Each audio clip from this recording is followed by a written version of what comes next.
21শে জুলাইয়ের আগে তৃণমূল ছাড়ছেন মনীশ গুপ্ত। প্রাক্তন মন্ত্রী কালই মমতা বন্দ্যোপাধ্যায়ের কাছে তার পদত্যাগ পত্র পাঠাচ্ছেন। সিদ্ধান্ত ঘোষণার পরই শুভেন্দু অধিকারীর ভূয়সী প্রশংসা করলেন তিনি।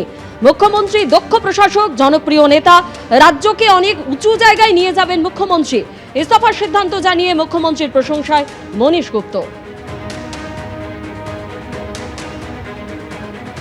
মনীশবাবু, আপনি তৃণমূলের সঙ্গে সম্পর্ক কি ছেড়ে দিলেন? আমি তো তৃণমূলের সঙ্গে নেই, আমি কোনো পলিটিক্যাল পার্টির সঙ্গে নেই, আমি রাজনীতি ছেড়ে দিয়েছি তো। কোনো পার্টির পদে নেই, কোনো আর তৃণমূলের নেই, আমি কোথাও নেই, কোনো রাজনীতিতে নেই। আমি দক্ষিণ কলকাতা এখন অন্য বৈষ্ণব চট্টোপাধ্যায়, রত্না সুর এদের দিয়েছে, আমি তো বাদ। বিগত 5-6 বছরে তো আমি কোনো ভালো কোনো পদে ছিলাম না।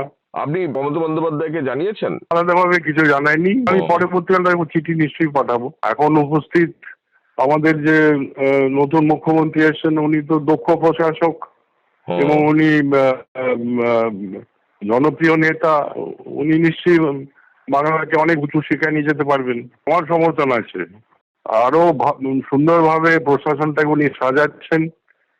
তারপরে অর্থনৈতিক দিকে যেভাবে ইন্ডাস্ট্রি আনা, ওটার প্রচেষ্টা চলছে। অনেকগুলো পদক্ষেপ নিয়েছেন। আমার মনে হয় তাতে অনেক উন্নতি হবে বাংলায়।